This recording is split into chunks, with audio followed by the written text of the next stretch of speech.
Hello everyone. చదివింది ఎక్కువ రోజులు గుర్తుండడానికి ఈరోజు టిప్ 6 చూద్దాం.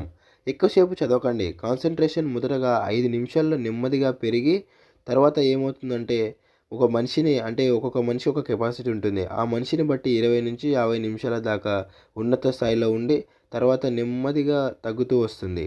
తగ్గగానే మనం ఏం చేయాలంటే చదువు అనేది కొంచెం ఆఫ్ చేయాలి. ఒక 5 మినిట్స్ అట్లా గ్యాప్ ఇచ్చి తర్వాత మళ్ళీ స్టార్ట్ చేయాలి. అట్లా బ్రేక్స్ అనేటివి కంపల్సరీ తీసుకోవాలి.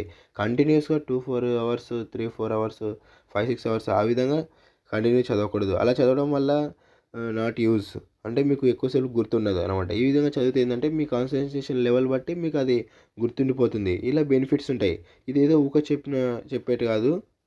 ఇవి రీసెర్చ్ చేసినటివి. సో, కంపల్సరీ ఫాలో అవ్వండి. ఎందుకంటే మీరు కావాలంటే ఒకసారి ప్రయత్నించండి. మీకే రిజల్ట్ ఏ విధంగా ఉంటుందో మీకే అర్థమవుతుంది. ఈ విధంగా ట్రై చేయండి. ట్రై చేసిన తర్వాత కామెంట్ చేయండి రిజల్ట్ ఏ విధంగా ఉందో. సో, ప్రతి ఒక్కరు మీ ఫ్రెండ్స్‌కి షేర్ చేయండి. వాళ్ళు కూడా యూజ్ అవుతుంది. And like, subscribe. Thank you.